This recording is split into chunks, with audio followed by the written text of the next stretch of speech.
बिस्मिल्लाहिर्रहमानिर्रहीम। अस्सलाम वालेकुम। आज 3 अगस्त बरोज़ मंगल हम बात करेंगे 3 अहम इशूज़ के हवाले से। नज़ीर चौहान के हक़ में बयान हल्फ़ी लिख दिया है शहजाद अकबर ने। आज अदालत में दोबारा दरख्वास्त ज़मानत दायर की गई है। बड़ी अहम समाअत हुई है। आज फिर ज़मानत नहीं हो सकी, मामला क्या है वो भी मैं आपके साथ शेयर करूंगा। साथ हम बात करेंगे मंशा बम, लीगी कब्ज़ा माफिया, लाहौर का सबसे बड़ा जो कब्ज़ा माफिया है मंशा बम, और उसके बेटों के ख़िलाफ़ 5 केसेस पर आज समाअत हुई है। बड़ी अहम समाअत थी, उसकी तफसीलात भी मैं आपके साथ शेयर करूंगा। और आखिर में हम तफसील से बात करेंगे कि पाकिस्तान मुस्लिम लीग नून के जो सीनियर वकला जिनके लाइसेंस जाली निकले थे, अब वो एक नहीं रहा बल्कि कई हो गए हैं। और आज 5 सीनियर मोस्ट वकला ने अपनी दरख्वास्त ज़मानतें दायर की हैं सेशन अदालत में, अबूरी ज़मानतें, और सब के ख़िलाफ़ मुकदमा दर्ज हो गए हैं। बड़ी दिलचस्प और बड़ी अहम तफसीलात हैं जो मैं आपके साथ शेयर करने जा रहा हूँ। कौन क्या ओहदा रखता है पाकिस्तान मुस्लिम लीग नून में, और बार के वो कितने बड़े ओहदेदार रहे हैं, और बार के किस ग्रुप से रहे हैं, और ये जो सारा दिन अदलिया की आज़ादी की बातें करते हैं, ये उनके साथ क्या तल्लक है, और ये कौन सा एक ख़ास गैंग है जो ये सारे के सारे मामले में मुलव्वस है। बड़ी अहम तफसीलात हैं जो मैं आपके साथ शेयर करूँगा। पहले हम बात कर लेते हैं नज़ीर चौहान की दरख्वास्त ज़मानत पर। आप जानते हैं कि नज़ीर चौहान की जो दरख्वास्त ज़मानत है उसमें अहम आज डेवलपमेंट ये हुई है कि पहले इन्होंने टेलीफोन कॉल की, पहले वीडियो बयान दिया नज़ीर चौहान ने, माफ़ी मांगी, फिर एक ख़त लिखा, और फिर टेलीफोनिक बात हुई शहजाद अकबर से, और शहजाद अकबर से माफ़ी मांगी गई। जब शहजाद अकबर ने मुआफ़ कर दिया तो मैंने आपको बताया था कि मेरिट पर ज़मानत खारिज हो चुकी है, लेकिन फ्रेश ग्राउंड पर आप सेम जो इदारा है या सेम अथॉरिटी है वहाँ पर दोबारा आप दरख्वास्त ज़मानत फ़ाइल कर सकते हैं। उनको लाहौर हाई कोर्ट जाने की ज़रूरत नहीं है। सेशन अदालत ने उनकी पहले सेशन अदालत ने जो उनकी पोस्ट रेस्ट बेल है वो खारिज की है, और अब सेशन अदालत ही फ्रेश ग्राउंड पर दोबारा ज़मानत दे सकती है, और फ्रेश ग्राउंड है अब राज़ीनामा। आज बयान हल्फ़ी लिखा गया है और शहजाद अकबर ने बयान हल्फ़ी लिखा है। शहजाद अकबर ने कहा है कि जो इल्ज़ामात लगाए थे उनसे अब वो दस्तबरदार हो गए हैं। उन्होंने कहा है कि वो बेबुनियाद थे, वो इल्ज़ामात उन्होंने अब वापस ले लिए हैं क्योंकि झूठे थे। इस वजह से अब मुलज़िम का बरी हो जाना या मुलज़िम के ख़िलाफ़ जो केस है उसका ख़त्म हो जाना, उस पर मुझे कोई एतराज़ नहीं है, क्योंकि ये साइबर क्राइम का मुकदमा था और इसमें जो विक्टिम था वो शहजाद अकबर था और उसकी फ़ैमिली थी। जब शहजाद अकबर ने माफ़ कर दिया तो वो मामला ख़त्म हो जाएगा, ज़मानत हो जाएगी, और ज़मानत में उनका कंप्रोमाइज़ हो गया है। आज जब बयान हल्फ़ी तैयार हो गया और जो शफ़क़त चौहान साहब हैं, साबिक़ लाहौर हाई कोर्ट बार के सदर हैं, उन्होंने आज दरख्वास्त दायर की दोबारा, और उसमें वो बयान हल्फ़ी लगाया तो अदालत ने कहा शहजाद अकबर ख़ुद किधर है, क्योंकि जब तक मुद्दई ख़ुद आके अदालत में बयान न दे, सादा एक स्टाम्प पर राज़ीनामा लिखे हुए कि कोई जो अदालत है या कानून है उसमें कोई गुंजाइश नहीं है। कानून ये कहता है कि जिसने राज़ीनामा किया वो ख़ुद आके अदालत में स्टेटमेंट दे। हालांकि शहजाद अकबर के वकला अदालत में मौजूद थे और उन्होंने कहा कि हम इस बात को अटेस्ट करते हैं, हम इस बात की तस्दीक करते हैं कि यह शहजाद अकबर ने राज़ीनामा कर लिया है और ये उन्हीं का स्टाम्प है और उन्होंने ही साइन किए हैं, लेकिन अदालत ने इस बात को तस्लीम नहीं किया। अदालत ने कहा कि शहजाद अकबर ख़ुद क्यों नहीं आ रहे, तो अदालत को बताया गया कि वो अवेलेबल नहीं है, इस वजह से वो नहीं आ सकते। तो अदालत ने कहा फिर वो अपना कोई स्पेशल पावर ऑफ अटर्नी मुकर्रर कर दें जो उनके बिहाफ पर आकर अदालत में बयान दे, और फिर अदालत देखेगी कि आया ज़मानत मंजूर करनी है या नहीं करनी। जब ये मामला हुआ तो केस की समाअत और दरख्वास्त ज़मानत की समाअत कल तक के लिए मुलतवी कर दी गई है। अब मुख्तार ख़ास मुकर्रर होगा। मुख्तार ख़ास मुकर्रर होने के बाद वो जाकर on behalf of Shahzad Akbar statement देगा, जिसके बाद नज़ीर चौहान का ये जो केस है, जो अबूरी ज़मानत है वो पोस्ट रेस्ट बेल उनकी मंजूर होगी, और फिर जो असल मुकदमा है वो चलान सबमिट होने के बाद दोबारा बयानात होंगे। असल केस खारिज नहीं होगा, उसके लिए दोबारा बयानात होंगे, दोबारा फॉर्मेलिटी पूरी करनी पड़ेगी। चाहें तो उस वक्त शहजाद अकबर अपनी बात से हट जाएं तो फिर वो केस आगे चलेगा, चाहें तो वो जाके बयान दे दें। दोनों सूरतें अवेलेबल हैं शहजाद अकबर के लिए, वो मामला बाद में होगा। लेकिन नज़ीर चौहान ने, और मैं समझता हूँ कि अच्छी बात है, تصفیہ ہو گیا ہے۔ دونوں ایک سیاسی بیک گراؤنڈ رکھنے والے لوگ ہیں اور نذیر چوہان نے بڑے غلط الزامات لگائے تھے اور ان کو ان کی سزا مل چکی ہے، اور اب کوئی بھی شخص اپنا غصہ اتارنے کے لیے یا اپنے جو سیاسی انتقام کا نشانہ بنانے کے لیے یا کوئی بھی سیاسی اثر و رسوخ استعمال کرنے کے لیے یا بلیک میل کرنے کے لیے کم از کم کسی پر بھی مذہبی کوئی طعنہ یا مذہبی کوئی الزام نہیں لگائے گا۔ یہ ایک اچھی روایت قائم ہو گئی ہے شہزاد اکبر کے اس عمل سے جو انہوں نے مقدمہ درج کروایا اور ملزم کو گرفتار کروایا۔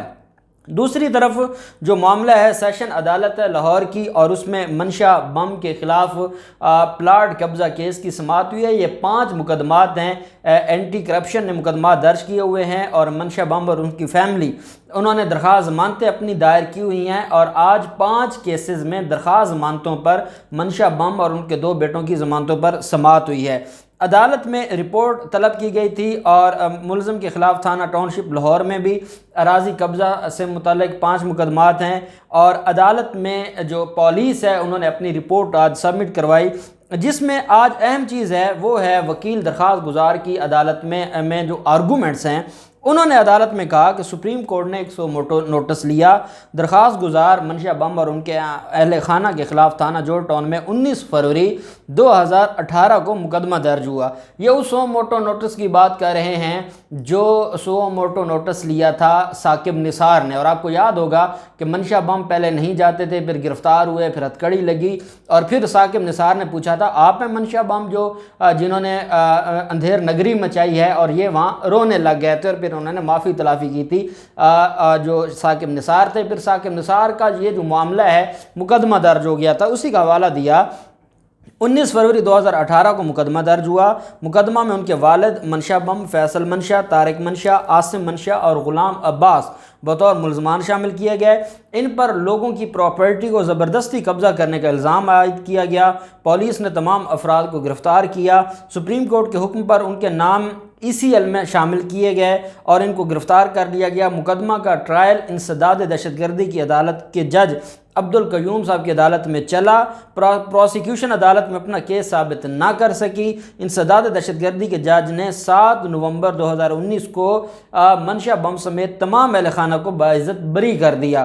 ٹرائل کورٹ میں ان پر پراپرٹی قبضہ کرنے کا الزام ثابت نہ ہوا۔ ٹرائل کورٹ نے اس کی اور تمام بیٹوں کو ضمانت پر رہا کر رکھا ہے۔ عدالت تمام فیملی ممبران کے خلاف مقدمہ خارج کرنے کا حکم بھی دے، اور یہ سارے جو معاملات ہیں اس میں ریلیف بھی چاہیے ہمیں کہ ہماری جو ضمانت ہے اس کو کنفرم بھی کیا جائے۔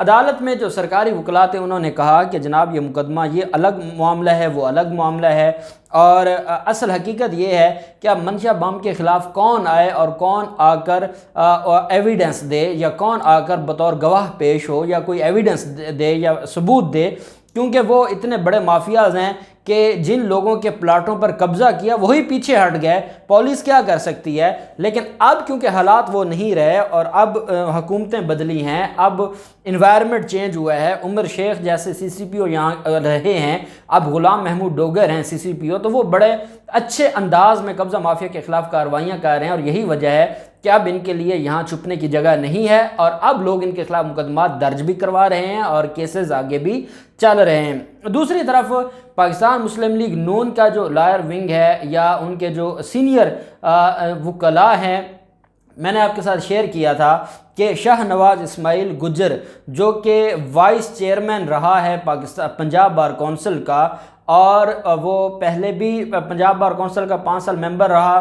2020 کے اینڈ میں دوبارہ جب پنجاب بار کے 5 سال کے لیے الیکشن ہوئے، 5 سال کے لیے ممبران منتخب کرنے تھے، تو ان میں 2 لوگ تھے جن کا نام جو دوبارہ بھی ممبر بن گئے۔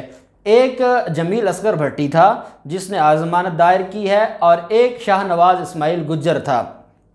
یہ 2 لوگ دوبارہ بھی ممبر بن گئے 5 سال کے لیے، 5 سال پہلے بھی گزار بیٹھے تھے، بڑے عہدوں پر بھی رہے، اور دوبارہ بھی 5 سال کے لیے منتخب ہو گئے۔ اور جب ان کی رپورٹ آتی ہے پنجاب یونیورسٹی سے، اور پنجاب یونیورسٹی آ کر ان کی رپورٹ میں یہ آتا ہے کہ ان کی جعلی ڈگریاں تھیں، تو پھر ان کا جو نوٹیفیکیشن ہے وہ روک دیا جاتا ہے، جو ان کو بطور ممبر نوٹیفیکیشن جاری ہونا تھا۔ اس کے بعد رپورٹ آتی ہے اور یہ گلٹی ہوتے ہیں، جعلی ڈگریاں ثابت ہوتی ہیں، اور اس کے بعد پھر ان کا جو معاملہ ہے وہ ختم ہو جاتا ہے اور ان کے خلاف مقدمات درج ہو جاتے ہیں۔ पहले मैंने आपको बताया था शाहनवाज इस्माइल गुज्जर के खिलाफ मुकदमा दर्ज हुआ था, अब FIR नंबर 495 है, ये दर्ज हुई है जमील असगर भट्टी और बाकी मुलजमान के खिलाफ। अब मुलजम कौन कौन है? Shahnawaz Ismail Gujjar vice chairman Punjab bar council, ex vice chairman और पाकिस्तान मुस्लिम लीग नून के सीनियर रहनुमा जमील असगर भट्टी, ये भी उन्हीं के ग्रुप के हैं, हामिद खान ग्रुप के, और ये एग्जेक्टिव चेयरमैन एग्जेक्टिव कमेटी रहे हैं पंजाब बार कौंसिल का सबसे मजबूत और सबसे जो पावरफुल फोरम है या इदारा है वो एग्जेक्टिव कमेटी है, जिन्होंने पूरे पंजाब में वकला के मामलात को देखना होता है और उनके मामलात को लेके चलना होता है। उसके चेयरमैन रहे हैं एग्जेक्टिव कमेटी के जमील असगर भट्टी। जावेद बशीर, ये भी हामिद खान ग्रुप के हैं। जावेद बशीर साबिक सीनियर नायब सदर लाहौर बार हैं और ये अभी पंजाब बार का इन्होंने इलेक्शन लड़ा था 2020 में और ये इलेक्शन हार गए थे। इसके अलावा मोहम्मद हफीज़ मॉडल टाउन के नायब सदर हैं, मॉडल टाउन कचहरी के, और ये माने हुए पाकिस्तान मुस्लिम लीग नून के सीनियर रहनुमा हैं टाउनशिप से, और ये सारे जानते हैं कि मोहम्मद हफीज़ सीनियर रहनुमा है और बार में भी वो पाकिस्तान मुस्लिम लीग नून के लिए उनकी बड़ी खिदमात हैं। इसके अलावा जो पांचवा नाम है तारिक रियाज नंबरदार, ये भी पाकिस्तान मुस्लिम लीग नून के सीनियर रहनुमा हैं, इलेक्शन से लड़ते हैं इनकी फैमिली के लोग, और ये भी सीनियर वाइस प्रेसिडेंट सीनियर नायब सदर लाहौर बार रह चुके हैं। 2 सीनियर नायब सदर लाहौर बार, एक नायब सदर मॉडल टाउन कचहरी, एक चेयरमैन एग्जेक्टिव कमेटी पंजाब बार और एक वाइस चेयरमैन पंजाब बार। ये 5 लोग आज दरख्वास्त जमानत लेकर आए हैं सेशन कोर्ट में। मैं एक बात ज़रूर कहूँगा, इसमें जो 3 बड़े नाम हैं वो हामिद खान साहब ग्रुप से हैं। हामिद खान साहब ग्रुप से उन्होंने इलेक्शन लड़े और वो वाइस चेयरमैन भी बने और चेयरमैन एग्जेक्टिव कमेटी भी बने। हामिद खान साहब से हमने बहुत कुछ सीखा है, कॉन्स्टिट्यूशनल लॉ हमने उनसे पढ़ा है और हम उनका बड़ा अदब करते हैं। एक बात है जो इख्तलाफ है वो हम कर सकते हैं और उन्हीं से हमने सीखा है। हामिद खान साहब ने काजी फैज़ ईसा साहब का मामला हो, हामिद खान साहब चाहे वो जो जिनकी डेथ हो गई थी chief justice Peshawar high court, उनका मामला हो, बड़ा खुलकर, और अभी जो जजेस की तकर्री का मामला, बड़ा खुलकर उन्होंने सुप्रीम कोर्ट पर और मुख्तलिफ इदारों पर इल्ज़ामात भी लगाए और तनकीद भी की, उनका हक़ है वो करते हैं। लेकिन मैं आज बतौर उनका जूनियर मुतालबा करूँगा कि आपके ग्रुप के वाइस चेयरमैन रहे, आपके ग्रुप के चेयरमैन एग्जेक्टिव कमेटी पंजाब बार रहे, आपके ग्रुप के सीनियर वाइस प्रेसिडेंट और पंजाब बार के उम्मीदवार थे, इलेक्शन लड़े, और 2 जो और हैं पाकिस्तान मुस्लिम लीग नून के जो रहनुमा हैं, क्या आप अपने इन 3 बड़े लोगों के जिनके नाम आ चुके हैं जाली डिग्रियों के और उनके खिलाफ मुकदमा दर्ज हुए हैं और आज अबूरी ज़मानतें करवाई हैं, जमील असगर भट्टी, जावेद बशीर और मोहम्मद हफीज़ की 12 अगस्त तक अबूरी ज़मानत मंजूर हुई है। शाहनवाज इस्माइल गुज्जर और तारिक रियाज नंबरदार की ज़मानत 10 अगस्त तक मंजूर हुई है। सब पर 419, 420, 468, 471 4 दफ़ात सब पर लगी हैं और सब के ख़िलाफ़ जो है वो पुलिस ने तफ्तीश शुरू कर दी है। क्या आप मजम्मत करेंगे? क्या आप कहेंगे कि आपसे गलती हुई है और आपके ग्रुप ने ऐसे लोगों को सपोर्ट किया है और उनका इलेक्शन लड़ा है कि जो जाली डिग्रियों वाले थे, मिडिल पास, इससे बढ़कर और क्या जुल्म हो सकता है? तो हम उम्मीद करते हैं कि जो हमारे बड़े हैं बार के, वो अब इस मामले पर उठेंगे और मज़ीद जो काली भेड़ें छुपी हुई हैं उनके खिलाफ भी कार्रवाई होगी। और ये जो सियासी जमातें हैं इनको भी अब थोड़ा सा ख्याल आएगा कि इन्होंने जिन लोगों को बार में इंटर किया था, आज वो चेहरे सामने आ गए हैं और वो एक बाइसे ज़िल्लत हैं इन जो सियासी जमातें इनके लिए। देखते हैं क्या होता है। मज़ीद जो भी डेवलपमेंट होगी आपके साथ शेयर करते रहेंगे। अल्लाह पाक पाकिस्तान कामयाब नासिर हो। बहुत शुक्रिया। अल्लाह हाफ़िज़। पाकिस्तान जिंदाबाद।